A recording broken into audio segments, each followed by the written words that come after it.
Hello मेरे प्यारे listeners. सबसे पहले तो उन सभी का बहुत बहुत धन्यवाद जिन्होंने इस चैनल को बहुत सारा प्यार दिया है, सब्सक्राइब किया है, तो उन लोगों को बहुत बहुत धन्यवाद।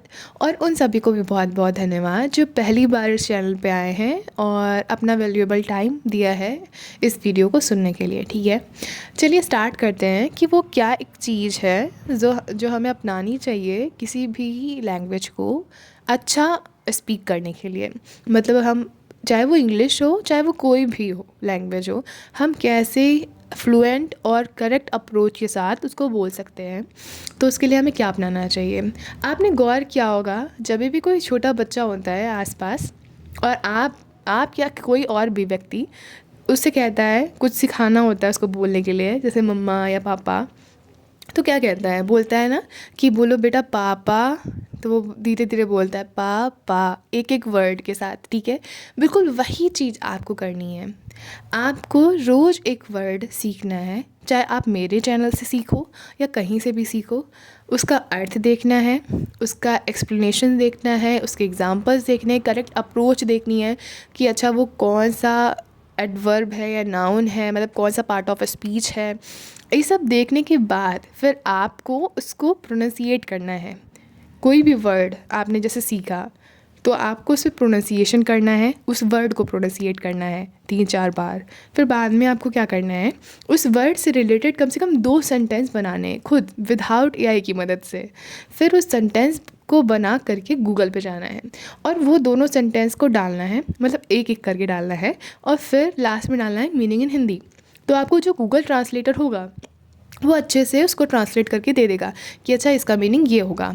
अगर आपको कुछ अटपटा लग रहा है कि उसका मीनिंग कुछ अटपटा लग रहा है या बोलने में कुछ अटपटा लग रहा है, तो अपने संशय को दूर करने के लिए आप वहाँ पे कह सकते हो अपना सेंटेंस डालते हुए कि करेक्ट दिस सेंटेंस, तो गूगल आपको करेक्ट करके भी देगा।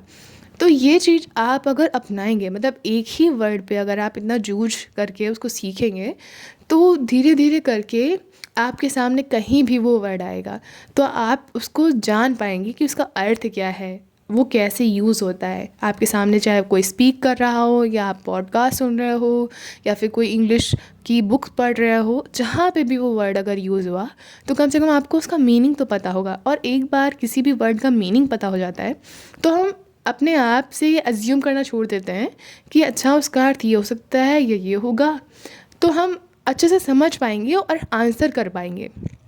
ये बहुत ही ज़्यादा बेसिक है, मतलब इसको अगर आपने अपना लिया ना तो आप इंग्लिश के अलावा भी चाहे कोई भी लैंग्वेज सीखना चाहें आराम से सीख सकते हैं।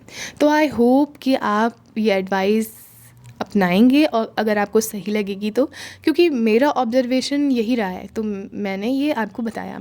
अगर आप लोगों में से कोई भी जो सुन रहा है उसको अगर मेरे इससे भी ज़्यादा कोई बेटर एडवाइस लगती है तो मुझे शेयर करें। मैं भी एक स्टूडेंट हूँ और मैं भी सीखना चाहती हूँ क्योंकि एक स्टूडेंट रहना ज़्यादा बेटर होता है एक टीचर बनने के।